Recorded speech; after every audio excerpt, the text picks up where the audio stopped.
Welcome to Wrestling Over Everything, everybody. We're a very funny wrestling podcast out of the Central Valley of California. I'm Andrew. That's Dusty. Hey.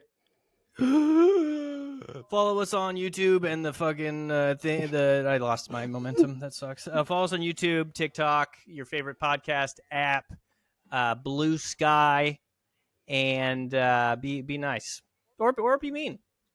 You know? Yeah, who are we to tell you? But probably be nice. I was in a grocery store when a man started to throw cheese, butter, and yogurt at me. How dare he? Okay.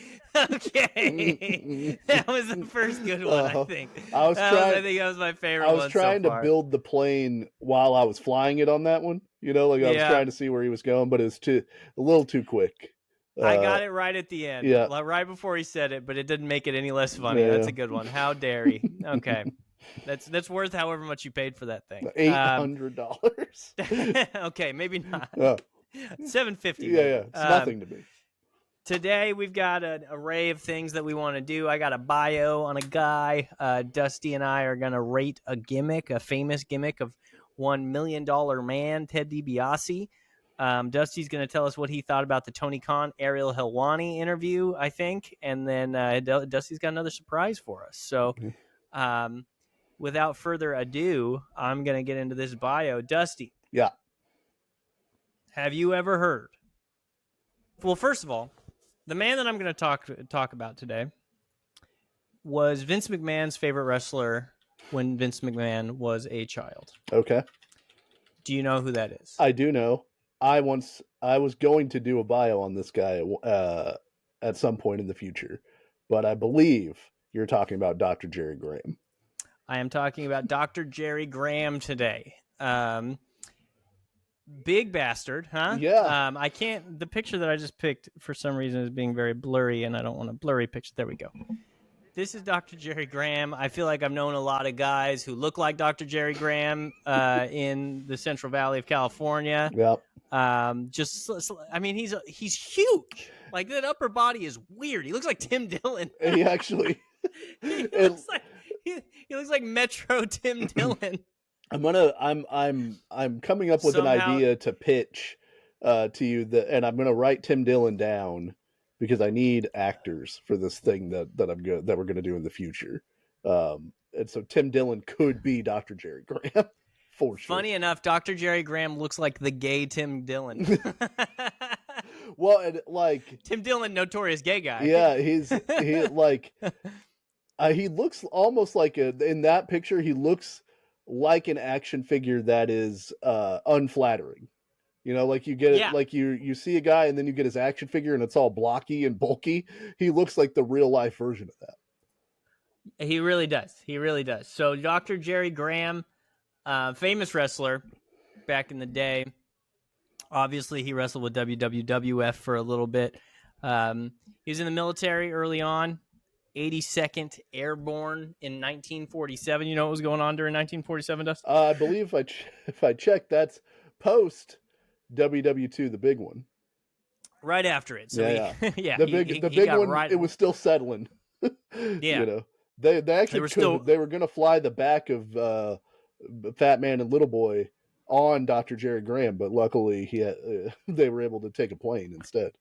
He was both. He was the fat man and the little boy because he wasn't the tallest man, and we saw the picture of him. So stout. He is the founder of the Graham wrestling family, obviously a kayfabe family.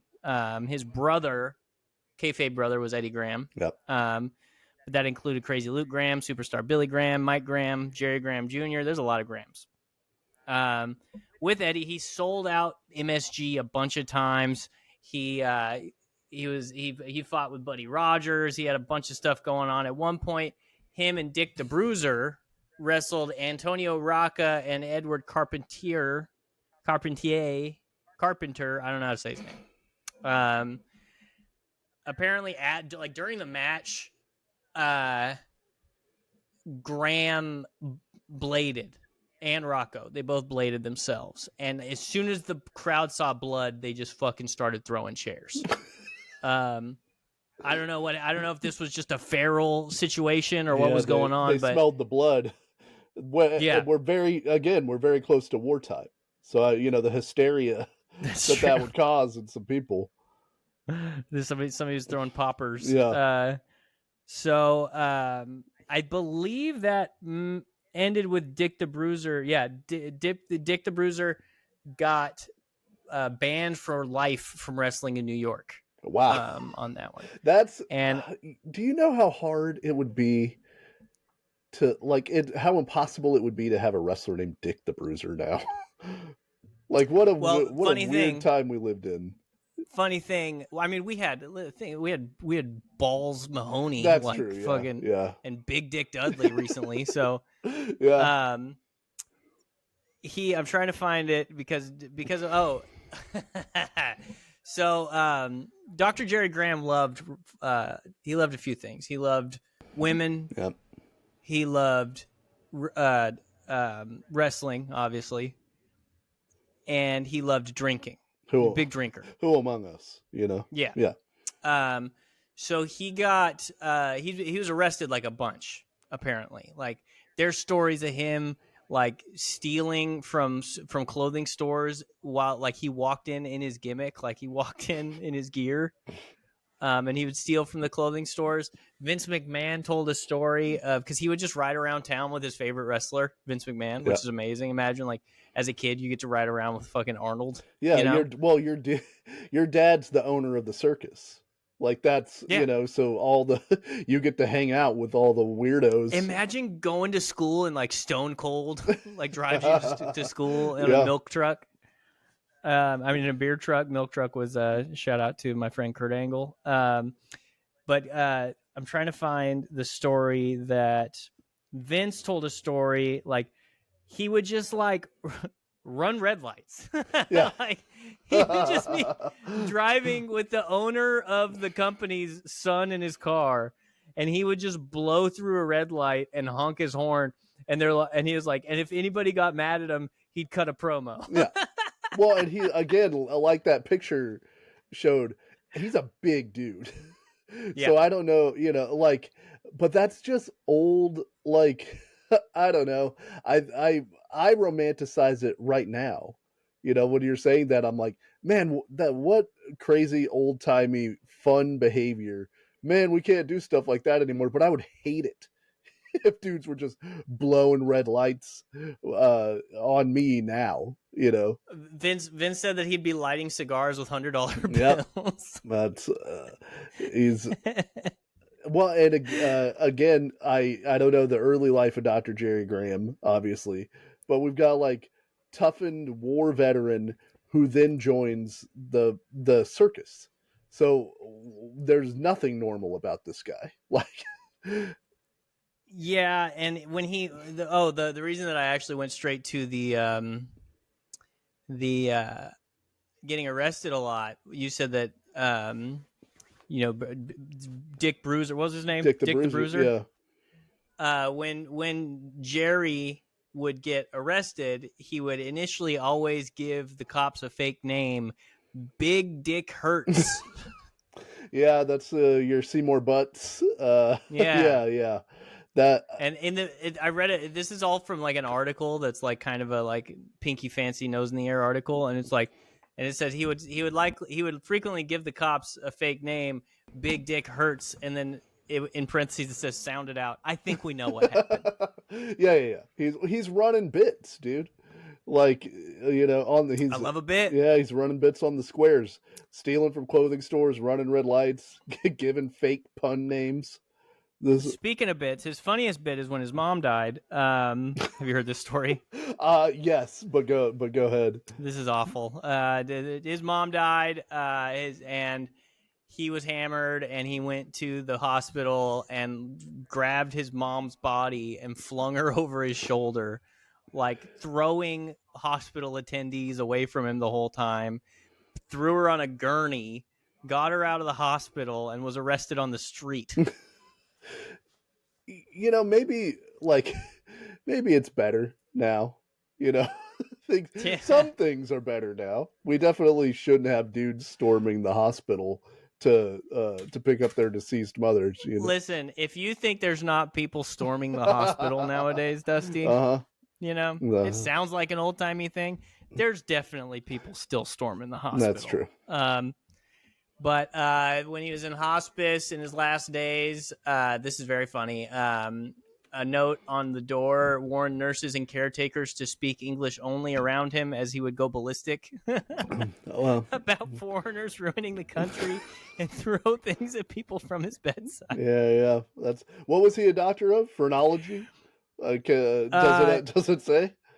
What was the what's the thing where you can the Freudian thing where you can tell people's personality by the shape of their skull? Yeah, phrenology. That's what it is. We have the same idea. Yeah, that's Leonardo DiCaprio and Django Unchained. That's he also I that article doesn't say, but I assume that he wanted to be healed via leeches.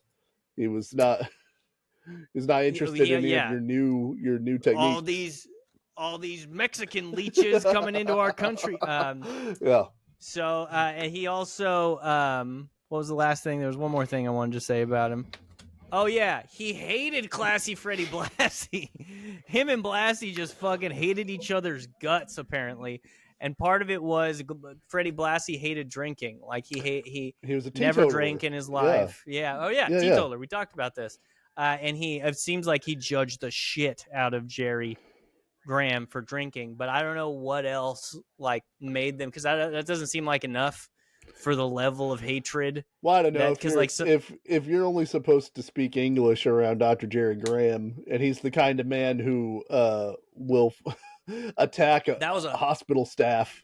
Yeah, but I think by that time he had lost his mind. Like he got put after the hospital thing, he got put in the loony bin for a little bit, and then the hospice thing. I don't know if that was. It could have been. I mean, he was born in the 1921 in Woodward, Oklahoma. What do you think he thought? But we don't know. He had lost his mind by then. I want to give the man the benefit of the doubt for the whole thing, But like, it could have been. Yeah, it probably was. But it does maybe Freddie Blassie was just a good dude. Yeah. Well, he's classy. I mean, where do you think he gets the nickname from? Because we can't really be like, if Jerry's such a dick, then why'd Vince McMahon love him? Right, yeah. But Vince McMahon thought he was cool, and as we all know, that'll play into the next thing we do too. Actually, But didn't he have dyed? Did he have dyed blonde hair, or really platinum blonde hair? I'm guessing it was dyed, but yes, it was blonde. That's again, dude. The more we dive into these things, it's like him. Gorgeous George, Freddie Blassie, back in the day, to be a heel, like one of the main things that you did was dye your hair platinum, like almost white blonde. Yeah, and people hated you for it. Like, no, I hate blonde hair, man. I bet his eyes are blue too. I'll pull them out of his fucking head, man. Do you think his doctor? Do you think he was a doctor in the medical sense, or a doctorate of some kind? I feel like he was a doctor of love. Yeah, some people called him the gangster of love, from what I heard. That's awesome. That hospital story is like canonized. In history is like, oh man, wacky old wrestlers, just crazy old stuff they used to do. And I believe crazy, man. I think Vince McMahon's dad was like, you can't hang out with Dr. Jerry Graham. Like he hated the fact that Vince wanted to hang out with him all the time. Vince Jr. said that he would sneak out and hang out with the old doctor, the good doctor, every once in a while. Yeah, but talking about talking about it as a classic wrestling story, it's like, one time they put pet pills in fucking Bruiser Brody's coffee. Anyway, one time Dr. Jerry Graham stole his mom's corpse. Yeah. They're like, the 1, 2, 3 kid put super glue on the hats of the smoking guns. That's a funny thing that they did. And also Mr. Fuji killed a guy's dog and fed it to him. Just classic pranks. You know how it goes on the road. That's really funny. Yeah, they're just ribbing. Yeah. Just doing a rib. It's also funny because it was like, for a long time people have believed that Vince McMahon didn't really watch wrestling, like even his own product. Yeah. And like that he was not a fan of this thing that he promoted. Like he wasn't going home and watching stuff, but he would use Dr. Jerry Graham as like a pivot or as like an example all the time, because that's the guy that he remembered and that he knew and was like the epitome of cool to him. And it's like the 50s and 60s, and he's trying to use Dr. Jerry Graham as this example to like guys in the 80s and 90s.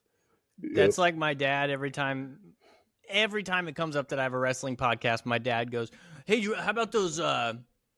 You guys ever talk about that one tag team?" And he does the fucking bushwhackers hands, and he makes the bushwhacker faces. And I'm like, "Yeah, Dad, the bushwhackers. We talk about the bushwhackers. We've talked about the bushwhackers. We've before. Delved into the well for the bushwhackers." That's funny. Well, and speaking of the next thing, more things that have Vince's fingerprints all over them. I wanted to do this thing with Andrew. Where on these episodes we're going to try to grade a classic wrestling gimmick. And so I've created a little playlist of a few different things, and then we're going to run through the character and kind of grade what we think overall that character is. So this is the first one. I decided to do one of the most beloved gimmicks of all time. We're doing the $1 Million Man, Ted DiBiase. I think it's a good start. See, when you first suggested this, I didn't know you were talking about like well-known wrestlers. I thought maybe we were gonna find some like old like dirt bike kid horse shit and like, which also would be fun. Yeah. I think it'll run the gamut. I just thought like $1 Million Man. Let's start high, and then we could go. I think it's a good one to start on, for sure. So of course the $1 Million Man is Ted DiBiase, who had been a pretty successful wrestler prior to joining the WWF. Like he had started, his adopted dad, Mike DiBiase, had been a wrestler and actually died in the ring from a heart attack. Hell yeah. Yeah. That's how you want to go. He wrestled in Mid-South Wrestling starting in 1974 to 79. He had a brief run in the WWF in 79, just as like Ted DiBiase, kind of no gimmick. And he'd been a babyface and he'd been a heel, and he'd almost joined in the NWA whenever they bought the UWF, which had come out of Mid-South Wrestling. But Vince had gone on the phone with him and essentially promised him like a top spot, even though he didn't tell him what the gimmick was, because that's how Vince used to operate. He'd always said, oh, I got something for you. Yeah. It was, oh boy, do I've got something for you. Can you puke? Yeah. You can puke, right? Well, there's a famous story where the Undertaker took a meeting with Vince, and he was like, "What are your hobbies? What do you like to do?" And the Undertaker was like, "Well, I sing pretty good when I'm in the shower." And then afterwards he was like, "Stupid. Why'd I say that?" Because Vince, he was like, "I'm sure Vince is going to turn me into a crooner or some shit like that," because that's the kind of stuff that Vince would do, right? But DiBiase goes to the WWF, and that's where they lay out the idea of the $1 Million Man. Essentially, what Vince would want to be if he were a wrestler. That's how Pat Patterson sold it to Ted DiBiase. Like, this would be Vince's gimmick if Vince were a wrestler. And so one of the stories, it's a classic gimmick. Yeah, one of the stories I love is they meet, and Vince hands him a bunch of petty cash, essentially. That's all $100 bills, and he tells DiBiase to start using these. He lays out the gimmick. Hey, you're this guy. Start using these $100 bills everywhere you go. Never get change, and never pay with anything less than a $100 bill. Doesn't matter what the cost of the thing is that you're doing. Only pay with hundreds. And so, like, I love that mindset. I think this idea, when DiBiase's out buying cocaine. Yeah. And his dealer's like, "I love this guy. A huge tip. This guy knows how to deal with a drug dealer." He's telling all his friends. I don't know. Vince told me. I don't know what to tell you. Like you said, it's a classic gimmick, but I think for the 80s, it works so much better because, like, now that kind of opulence is more seen and kind of embraced. Like, the movie Wall Street comes out at this time. The greed is good. There's the original like Donald Trump like character. Lifestyles of the Rich and Famous is a show. Like all that stuff, I think plays into this. Yeah, but we should bring it back because we got all these like filthy communists watching wrestling now. So we can bring this back, and I think you can make a real like it's not gonna. But the thing is, people don't suspend disbelief like they used to. So you gotta make it a little bit less like a fucking cartoon character, right? But they should make a really rich guy, like one of the guys who gets paid a lot, right? Just CM Punk, yeah. That's just start talking. Wait, I forgot he's a dirty communist. Yeah. Well, but a true capitalist at heart. Are any of them not dirty communists? He's here to make money and not friends. That's true. He did say that. Yeah. So the first peek we get at the $1 Million Man is this vignette from June of 1987, where he's riding around in a limo, and he's basically like, "You don't know me. I'm the $1 Million Man," and he's in like a Miami Vice. He's got the white jacket with the purple shirt that's unbuttoned about 3 buttons down. And he's in the back of this limo talking about how, he can do whatever he wants. He's rich. There's some people that are upset about the ways that he uses his money. But when push comes to shove, everybody's got a price for the $1 Million Man, even you. Which is a good line. Yeah. I love when he says that to the screen. He subtly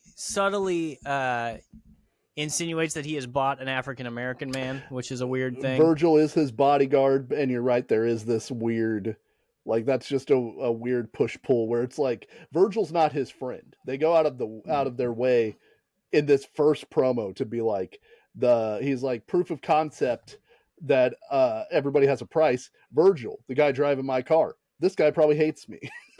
All I had to give him was 40 acres and a mule. Yeah, he's like, ain't that right, Virgil? And Virgil's like, yes, sir. He's like, yeah, this guy sucks. I know he sucks, but yeah, everybody's got to pay the bills. So I thought like I miss these old. I know they're cheesy now. You couldn't do them now, but like for a concept as high as the $1 Million Man, I think these vignettes work perfectly. Like there's one where he goes to the public pool and he's like I bet a couple $100 turn this public pool into a private pool, and he basically bribes the guy who owns the pool to kick everybody out so the $1 Million Man can chill in the pool by himself.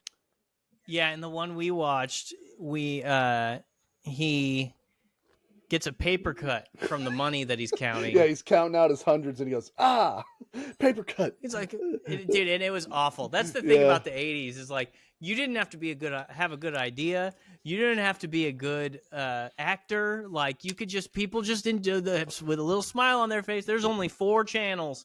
I'm not gonna, like now the Beverly Hillbillies just ended, so I gotta watch this, and this is and I have to agree that this is good because it's on the TV. It wouldn't be on the TV if it wasn't good. So like, you could do this with like I'm not saying minimal effort or anything like that, but like the concept is good.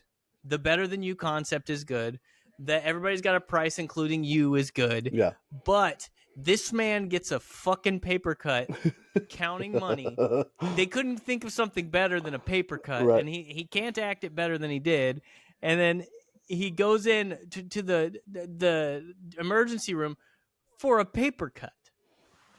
But see, that's hilarious because he has the minimal problems he's willing to throw a ton of money at because it doesn't matter. Eat up America's resources to help his little tiny problems. Doesn't matter to him. He's rich. That old lady at the counter should have taken them $300 and then went and got him a little Band-Aid. Yeah, that's he wants $100. This lady's standing strong at the counter. No, there's people waiting. You have to have an appointment. This is a professional establishment. $200, nothing. $300, gravy train. I'd let him in for $300. I would do anything. Like, I work at a radio station. I'll do. You can have the keys to the building for $300 if you want. That's funny. I'll tell you the alarm codes. Three bills? Are you serious? That's yeah. I wonder. Like Now that's probably $8,000 or something, you know. Like it's probably with inflation. Yeah, it's the 3.2 million. That woman bought a Learjet. Yeah, I'm gonna fly on the Concorde. Yeah. She's gonna take the Transcontinental Railroad out of this town. $858. God damn. For $800, the equivalent of $800. Oh yeah, they're doing a shift on the air. Yeah. That's yeah. Now they're the drive time DJ. Yeah, dude. What song do you want to play? I don't care if it cusses. Yeah. I'm not paying the fine.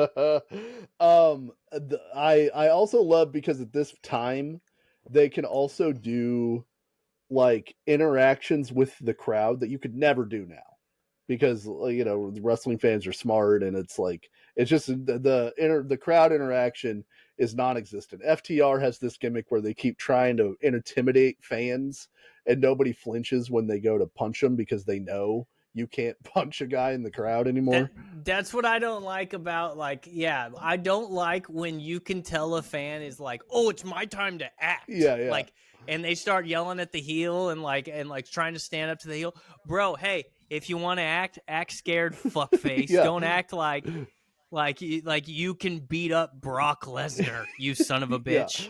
Yeah. But they, like, the $1 Million Man's also got a million of these. There's one famous one where he gives Rob Van Dam like $500 to kiss his feet after one of his matches, and it's like a teenage Rob Van Dam before he was a wrestler. But the famous one that I had Andrew watch is $1 Million Man's talking about, he's cutting a promo that's a pretty good promo about how, you know, everybody will cave for the smallest amount of money to the $1 Million Man. It means nothing to him. He doesn't care, but he likes to like hold it over people. That's really the reason the $1 Million Man is even a wrestler, so that he can flaunt his wealth in front of the masses, right?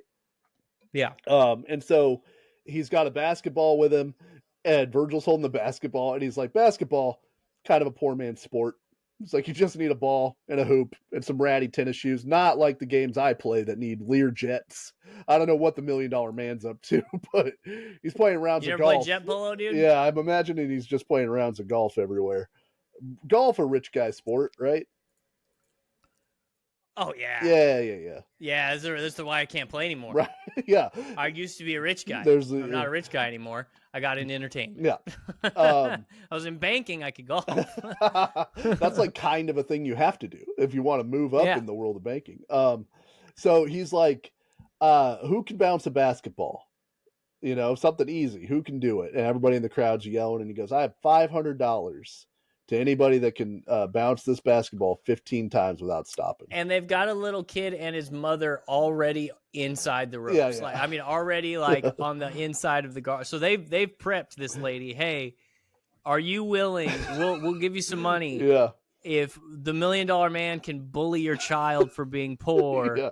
Can we put your kid? Can we exploit your kid on TV for $500? Which unfortunately kind of proves the $1 Million Man's point ultimately. Well, if you're gonna do the $1 Million Man right, you have to degrade people. Like, if you're not gonna degrade people, don't do that. Then you're Bobby Roode, right? You know, like if you just have a cool song and you can't really commit to the bit, then what are we doing here? $1 Million Man interviews this kid. His name is Sean, and he proves that he can bounce the basketball 10 times. And so the $1 Million Man is like, if you can bounce it 15 times, I'll give you $500. You probably never seen $500, like all this. And he said, by the look of you, he's like, by the look of you and your mom, you guys need a lot more than $500. Just like living the gimmick. And so they give him the ball. Oh, I love it. He bounces it. The crowd is into it. The crowd is counting along with the $1 Million Man. He gets to 14, and Ted DiBiase kicks the ball. Just suddenly puts his foot out and kicks the ball out. And goes, "Oh, you didn't make it to 15, did you?" Oh no! And looks like you suck. I don't know. I mean, I assume they told the family beforehand, like, "Hey, this is all for show. Don't worry about it. But the kid does a good job selling it. He's clearly disappointed. Kind of. The kid kind of sucked. Like the kid just he was just chewing on his finger the whole time, and like you couldn't get a kid with a little bit of fucking personality. Well, you don't want an actor. You don't want a kid that's too obviously an actor. That's true. You know, that's true. Hello, yeah. a little John Lovitz. Yeah. Oh no, you kicked my ball, you mean man. a little Andrew out there, just hamming to the camera. I would have started. Yeah, I would have done the worm. Yeah, 100%. I would have done the worm. So that segment is truly one of the, like, if you want to establish a heel, this is a thing to do. Like. And you can't do it anymore, obviously, because it's not the 80s anymore. But this really does send home just how despicable the $1 Million Man is. There's got to be a way to do it now. Yeah, you know, like there's got to be a way. But yeah, I wish I wish you could do stuff like this again. It was great. I thought what was going to happen was the ball was going to be deflated, so he's going to try to bounce it once and it just hit the ground and doesn't go anywhere. That's a good. But this was funnier. Yeah, because he's like 1, 2. He's counting the whole way. 14. Oh no! He kicks it out of the. And lastly, the promo we watched, just to get an idea of the character, and I love this too, is the $1 Million Man reveals the $1 Million Championship because he tried to buy the WWF Championship. He says he's on the Brother Love show. Maybe one day we'll do the Brother Love gimmick breakdown, but he's it's not going to be nice. Yeah. I don't think I'm going to be nice about Brother Love, to be honest.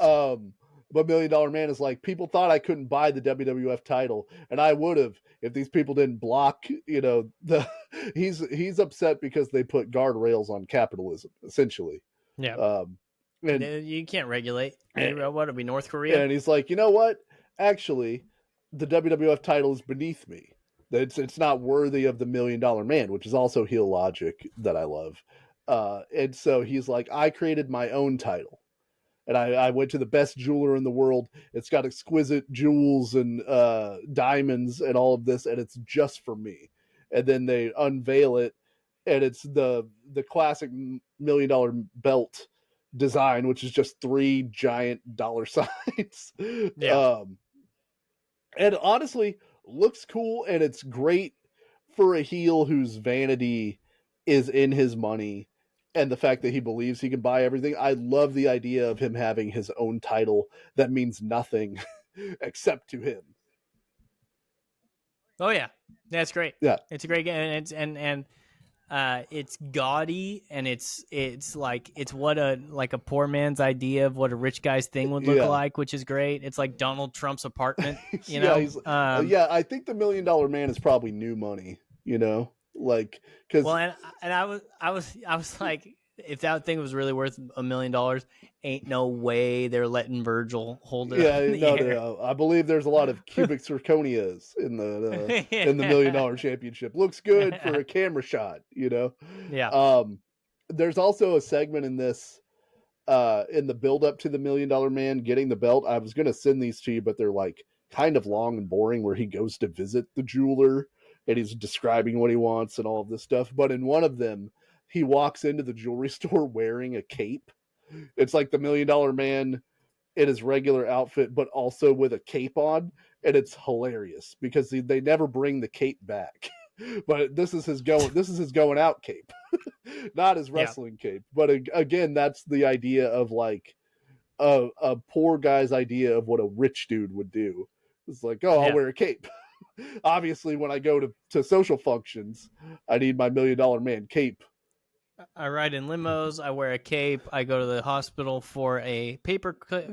I bully children.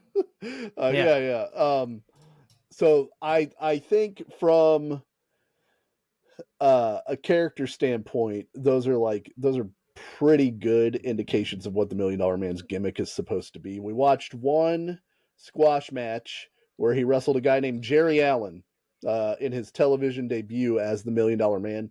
I don't think Jerry Allen is winning this match. No. There was one part where I was like, and then no. Yeah, he got one hope spot, which you have to give him. But we decided to watch a squash match because then you could kind of see all the best stuff the $1 Million Man does from an in-ring aspect, and what he does as a gimmick with his like as a character with his ring work. And Ted DiBiase is one of the best pro wrestlers like at this time. He's almost unimpeachable as a technical wrestler. He does a couple of great things that are kind of signature moves of his. That falling punch, like it's a falling fist punch where he drops on his shoulder while he punches the guy in the face. I always thought that looked really cool. As and he did it for so long that eventually he had to have like rotator cuff surgery from just wearing his shoulder out. Freaking wrestlers, man. Yeah. At least he didn't do the flying headbutt. He was real. He was good at just tossing dudes around. He was ferocious. I think if you need, like, I think once again, it's like, gosh dang it, I can't remember the British guy who had the cool music that I did, the heel. Do you remember his name? Oh, yeah. Adrian Street. Adrian Street. Yeah. How Adrian Street was, and Ted DiBiase wasn't like an effeminate character, but Adrian Street was like an effeminate character who wore boas and all that stuff, but he was like ruthless in the ring.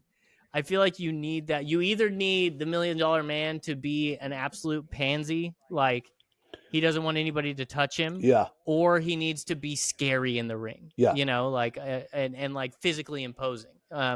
So I think that was good. I think there's a lot of good there. I mean, I wish you could do something. I think you can do something similar to this now, but you can't do exactly this now for about a million reasons. At one point, Jesse Ventura, because they were really during the squash match. That's another thing about the squash matches is the commentary during squash matches because it'll just focus on the guy they're trying to put over. Yeah.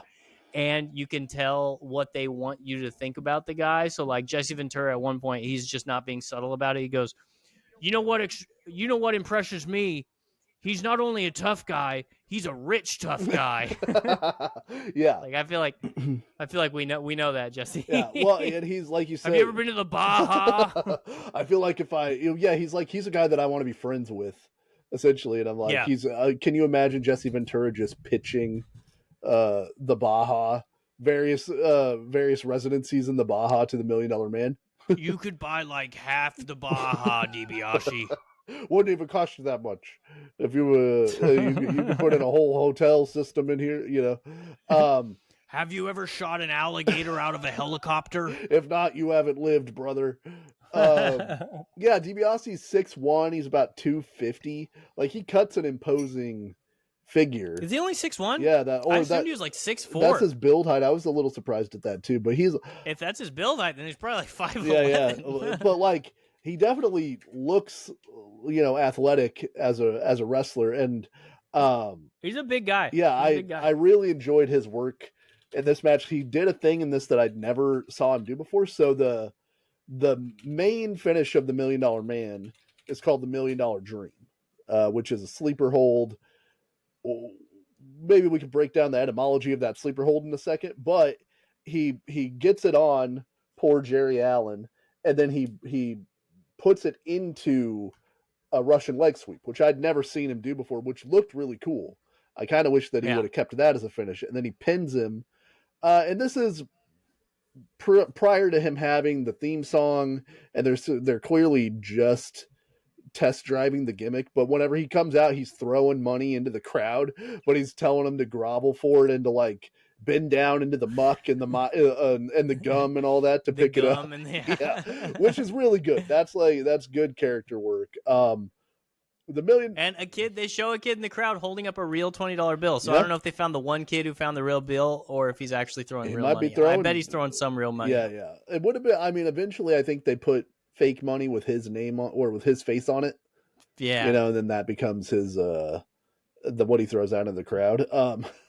So I liked this a lot. I thought it really helped display his character. The last thing we got to talk about is the theme song. I dig this theme song. All I heard was the Louis theme song. Uh-huh. Well, no, because the Louis C.K. show, the theme song was Louis, Louis, Louis, Louis, and it's the same thing. Money, money, money, money. So I'm thinking they made the money thing to rip off the song that Louis eventually used for his theme song. I don't know that. I always thought, or it came to me today, there's the money, money, money singing, and then there's like the synth and kind of guitar part, the that whole thing that's kind of just runs through it. And then the $1 Million Man has a couple of lines where he's talking through, and that for some reason today hit me where it sounds like a Talking Heads song. Because David Byrne in the Talking Heads doesn't actually sing; he just talks, kind of. So I could see that. Yeah, this is not my beautiful house. This is not my beautiful wife. And so I appreciate that there's a 3-minute and 27-second version of this song. You don't need I it. do not. Well, I'm just saying, like, it's funny to me to imagine that they were like, just keep looping that one riff. And it's like, the $1 Million Man doesn't need 3 minutes to get to the ring. This is a 45-second song. Yeah. This fucked me up. I was sitting here like I was like, did I take mushrooms? Like, what is going on? You're looking at the bar like, no, there's still more. It didn't start playing again. I didn't listen to the end. It's all one loop. Yeah, there's a good chunk left when I turned it off. Yeah. There's the I was like, you know what? I've had enough of this. Some might cost a little, some might cost a lot. But I'm the $1 Million Man and you will be bought is one of his things. Didn't he bought the title at one point? Yeah, he bought it from Andre when Andre beat Hogan. Yeah, that's what it was. The brothers. Remember, Hulk Hogan can't recognize brothers. That's oh yeah. Yeah. Who are these two brothers? Yeah, $1 Million Man never won the WWF championship outright, but he did purchase it before it was like it's stolen back away from him by Jack Tunney and put into the WrestleMania 4 tournament. My favorite thing about one of my favorite things about the $1 Million Man is that it's funny every time somebody tells me something he did. Yeah. Like if you find out that like, oh yeah, the Hulk and Andre were gonna they were gonna wrestle for the title, but the $1 Million Man bought the belt from Andre the Giant. Yeah, that's it's just that mischievous bastard. He is kind of like an old timey villain in a movie. Like he's a mustache twirling villain. Like he bought off that son of a bitch $1 Million. Like they put him in a feud with Dusty Rhodes, of course, because he's the Common Man versus the $1 Million Man, and then the $1 Million Man bought off Dusty Rhodes' manager with like pricey gifts, so that she like disappeared on him whenever they were supposed to have a match. You know, like he was just he bought off Tatanka when Tatanka turned heel, the Native American wrestler in the 90s. Like he joined the $1 Million Man. So like, yeah, it's just you can put him in any scenario where you need somebody to be devious. He tried to hire the Repo Man to steal back his $1 Million belt when he lost it one time. Like, you know, cartoon villainy. So yeah, and I don't know about the hardcores, so I'm not speaking for them. But the casual wrestling fans that I know of that were watching wrestling in the 80s love Ted DiBiase. Yeah. Like, that's one of the guys they remember the most about that era of wrestling. Yeah. Is the $1 Million Man. Well, and he had really good action figures. His action figures had his like suits that he would come out to the ring in. Like, I forgot to mention, he comes out to the ring for his match in a black suit that has the money sign on the back of it, which is pretty dope. And then he has like a famous green version of that suit, and then he had like a pretty sick white version of that suit. Like the action figures, which is a thing a lot of people remember from that time, the $1 Million Man action figures always looked really good. He has a good action figure like head also. Like he looks like his action figure. He certainly does. Yeah. Like most action figures do not capture the guy's essence as well as that one does. And the $1 Million belt, of course. You know. Now, did I have the black suit $1 Million Man? Of course I did. Did I also have the green suit $1 Million Man? Of course I did. Why wouldn't you? Got to switch them out, you know. All right, so it depends on what program we're yeah, doing, you know. So and who he's wrestling, you know. Yeah, that one's sick, dude. That looks. I like that a lot. All right, so I created 5 categories that I want to give scores of 10 out of, so we can judge the $1 Million Man. So character, which is the gimmick, how well he portrays the gimmick, all of that stuff. I'm giving the character of the $1 Million Man a 10 out of 10. Like, this is evergreen to a certain degree, like you were talking about. Like, you could still have rich asshole guy now, and I think Ted DiBiase really portrayed it quite well. Like, he had an arrogance about him that made me feel like, oh, this guy really is rich and thinks he's better than me. Yeah, I agree, but I need to give him room. I need to give it room because I don't think we're talking 10 out of 10. Ted DiBiase's the GOAT. Well, just on character. Character, yeah, the character of Ted. So I'm gonna give him an 8.5. Okay, that's still very, very good. Yeah. I'm just giving him some room on performance and promo. I think he does a pretty good job. I like his promos. There is a cartoonish, over the top nature to it now, and like Andrew said, he's not.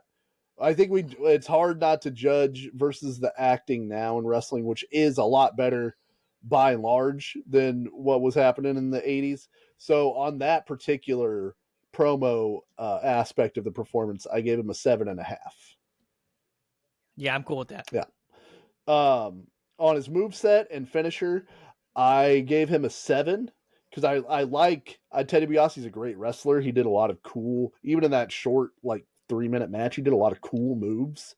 And I like the $1 Million Dream being a sleeper hold, because after he would hit people with the sleeper hold, he would put $100 in their mouth after they were knocked out, which is just a great touch. But like you said, I wish, you know how dirty money is, you son of a bitch. But who's not taking the $100? That's the point. If it's got to go in my mouth, I'll eat it. Yeah, he's I'll take it. I think your point of, I wish there was a little bit more he could do as the $1 Million Man character within his wrestling, but I don't know how you would pull that off. Other than maybe he doesn't want people to touch him, or he's there's yeah, either he's got to be kind of an imposing figure, or he has to be literally trying as hard as he can to not have any action in the ring, and only Virgil wrestles for him. Yeah. Almost like he's a manager who gets the belt at the end, you know, which would be actually kind of sick. So I gave his moveset / finisher, I gave him a 7. I think I'm cool with that. That's pretty fair. Versatility of the gimmick. The problem here is I don't think there's a good guy version of the $1 Million Man. I could think of a way. Okay. Every movie, every kid's movie is we got to save our fucking camp. You know what I mean? Sure. So $1 Million Man steps in to pay to help train a guy, right. a baby face to get up, or Dusty Rhodes' he house starts is using being his money. foreclosed on. he's every town they go to, he's doing philanthropic things. And that's just basically the WWE's doing a brand activation for local kids. And $1 Million Man shows up, and they say the $1 Million Man funded this whole thing. I think there is a way to make the super rich guy a babyface. Eventually, obviously, he's going to turn back. Sure. I just think it's hard in the end. You're a dirty communist, so you can't see how anybody with money would be a good person. No, that's not true. I think a guy who calls himself the $1 Million Man is every town he goes to, he takes a kid on a helicopter ride over the city, and well, that's not that's some Bruce Wayne shit. He's not actually addressing the systemic problems of the city. He's doing Batman shit.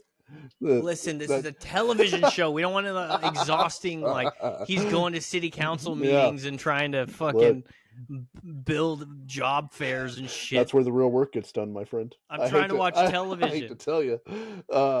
So he's buying prosthetics. I would say because he did actually, when he retired, he became a manager, and the heel stable funded by the $1 Million Man is a pretty good idea. So there's a little bit of versatility there. He was also a heel color commentator. Not great at that particular job, but the gimmick lends itself to kind of that heel role that Bobby Heenan or Jesse Ventura or Jerry Lawler would do. He just wasn't very good at it for whatever reason. How about this? Okay.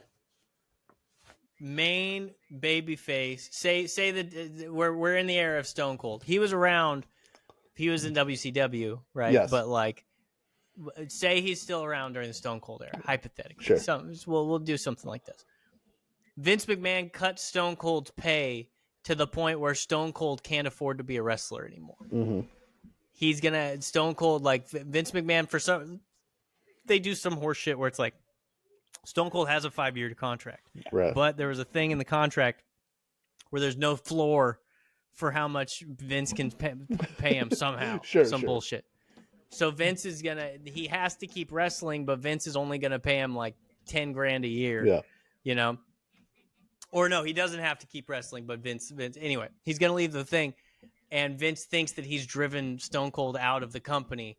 Ted DiBiase steps in, fucking starts paying Stone Cold fucking, $400,000 a year to save the show. A benevolent benefactor, as it were. Yeah. Yeah. Okay. I can see that.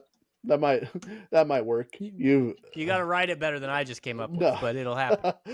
So I gave the gimmick, as I saw it, because I'm short-sighted, a versatility of 3. I think it's hard to make Ted DiBiase a lovable character as the $1 Million Man, but I could be wrong. Who's to say? I'd say I'd probably give it is 5 average? I would say 5. Yeah, if we're doing, I'd probably give it a 4 then. Okay. I'd say below average versatility, but I do think there are ways you can make him a babyface. Okay. And then the theme song. I am going to give the theme song a 6. And the reason why is because I think the hook is catchy. I think it gets over the character. It's obviously like an extra step to help tell you who this guy is if you're just flipping channels and all of a sudden you fall on WWF and the $1 Million Man's walking out and you hear that song and you're like, oh, okay, I get this guy's vibe. And for about 30 to 45 seconds, it's a catchy song. I think a 6 is fair. Okay. I think I might go 5 or less, but not very much less, because there are some cool aspects to it. I like the hook. Anything that says money a million times, because I'm a goddamn capitalist. But yeah, I don't think it's great, but I also don't think it's offensive. And it's not an earworm. It's not an earworm like some of the wrestling theme songs are. But I think it's not Here Comes the Money. Right. Yet another rich guy who they tried to make a babyface, who you love. Everybody loves him. The whole crowd loves him. It's true. They love the. You get Shane O'Mac to go out there and shuffle around. You tell me that the crowd's not going to lose their balls the whole time. Yeah, it just made me think of when he tore his quad when we saw him. How I know, dude. The instantaneous killing of the crowd from Shane McMahon. I need to hear.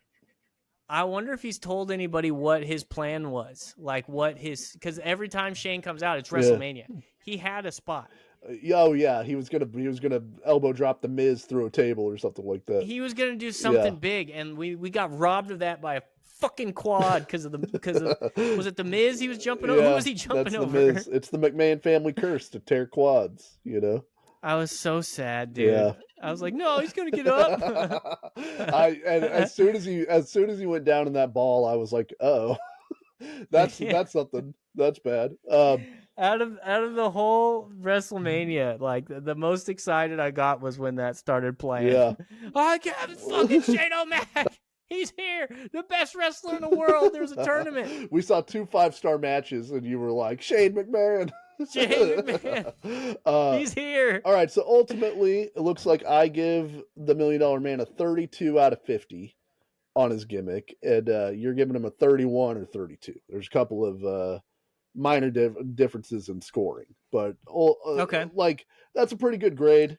It's tough to go 10 across on everything. But the one thing that we have to think about, and I think we need to figure out how to incorporate this into the rating, and maybe we'll in retroactively apply it to Ted DiBiase. We just got to figure out how the math works out. Is longevity. Oh yeah. Because I think if you could do a gimmick for a long time, that the gimmick stands the test of time for a long time. Yeah. But we'd have to figure out what that means, because the Honky Tonk Man showed up as the Honky Tonk Right. Man when he was 78 years old. So, like, you know what I mean? So I think he should get we'd credit have to for figure that, out how to though. work that out. He can do that. He can do that gimmick till he's dead. Like, Yeah. he could. It's never not being the Honky Tonk Man. You know. Yeah. So we'd probably do longevity out of 10. Or because I was thinking like a point for every year they did the gimmick, but it's like that's hard because, like I said, they have like one-off appearances. Like, Yeah. do you only do main roster stuff, like that type of shit? So that's hard. And you don't want to. Sometimes if you do that, like that dominates the entire rating system. So we probably just do out of 10. Yeah, I think that's fair. Well, we'll think about it. Last thing I wanted to touch on really quick. Tony Khan was on Ariel Helwani's podcast yesterday, and I watched the interview, and I think he's getting a lot of praise and a lot of credit for having a better interview than he had with Ariel Helwani the first time he was on the show. The first time was I don't know if you guys have seen it. It was a disaster. It was one of the worst interviews of any genre I've ever seen, because Tony Khan would not answer any questions that Ariel Helwani had for him. I don't know what he thought he was doing, what kind of show he thought he was going on, but he couldn't answer anything. I know he's getting more praise. I don't feel like he gave away anything in this interview. He was more magnanimous and he talked longer, but he talked longer and basically still said nothing about a bunch of the subjects that Ariel asked him about. Like Really? Yeah, and it was just sort of these long-winded versions of, well, I can't comment on that. He was, because I think Ariel did a good job. I mean, obviously Ariel's business is a face-to-face personal, business. He can't drill these people to the wall in his questions and his follow-ups. Like, he has to be able to have these people back on his show, or have the reputation of a guy you can go on his show and he's not going to nail you to the wall, right? That's the bigger thing. Like, Ariel cares about relationships, but not in the. Ariel has a lot of integrity as an interviewer. Like, he's he's gotten a lot of crap because at one point he kind of tangentially worked for the company that broadcasted the UFC. Like, it was a weird thing. So, like, the UFC was technically paying his checks back in the day or something.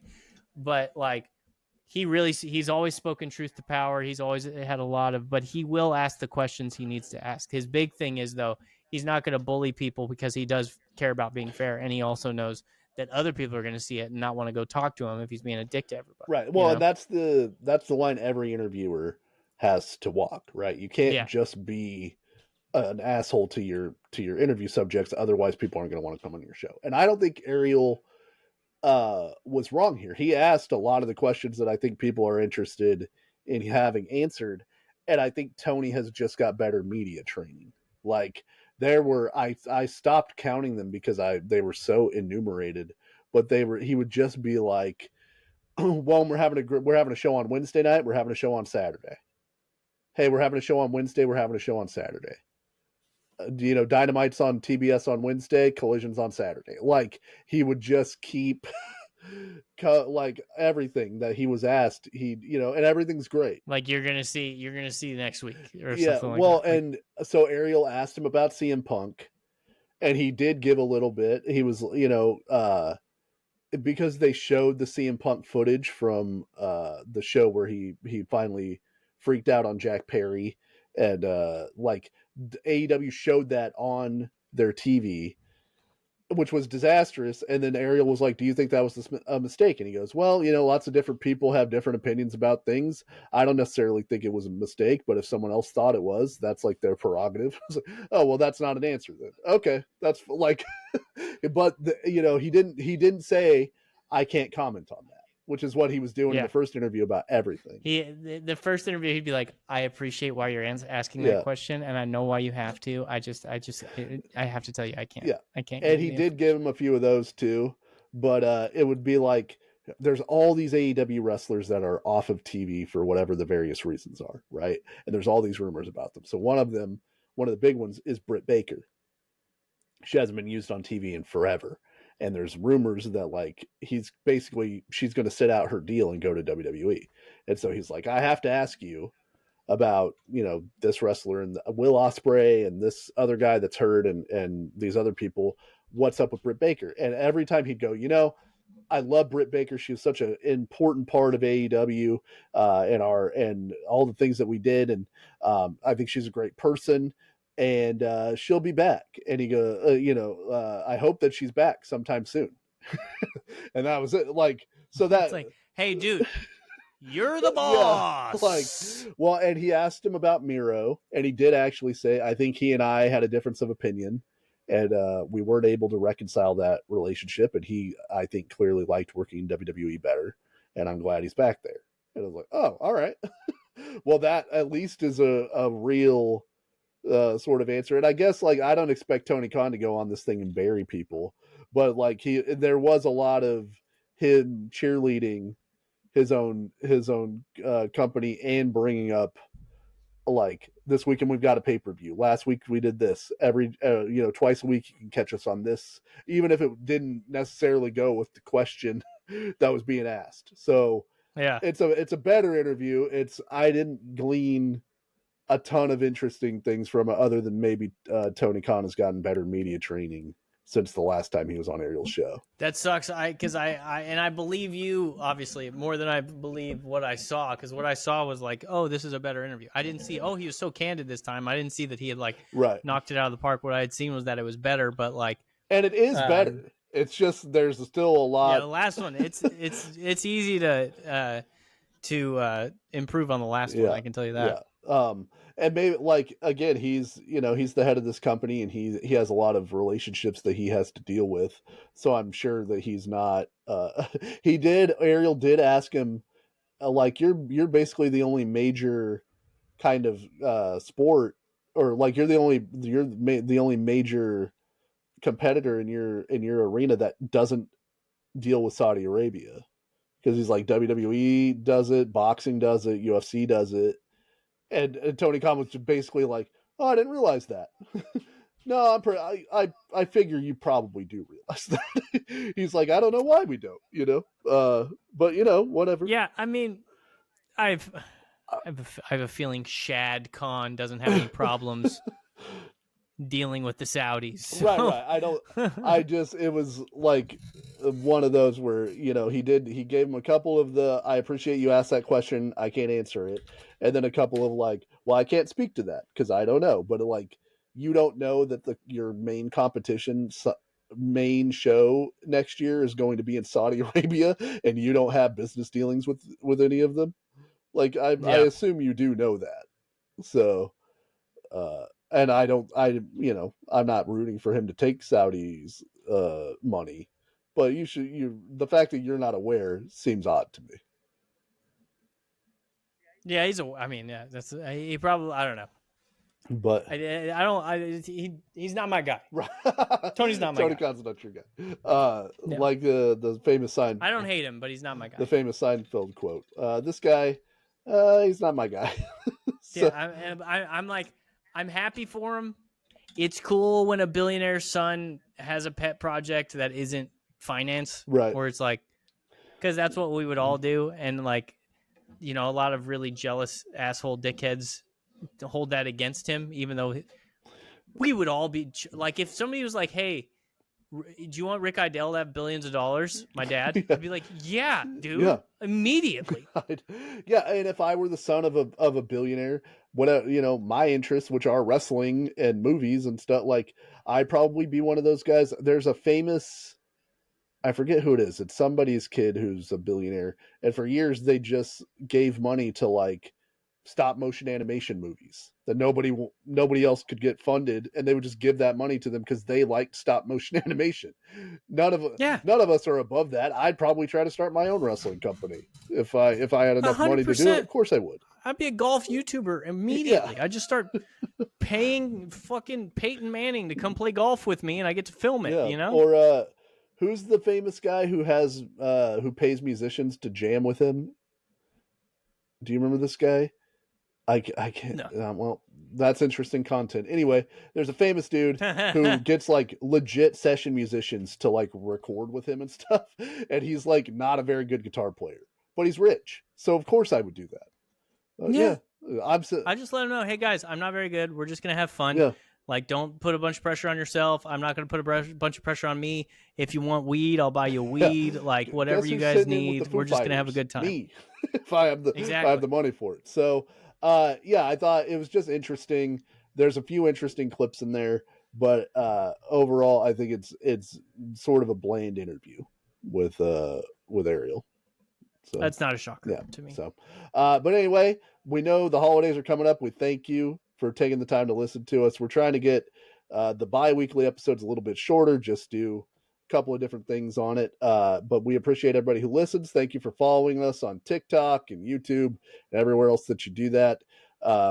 Next week we'll be back because the holidays may be here, but Wrestling Over Everything is always on time. Hell yeah, dude. Landed the plane. Landed the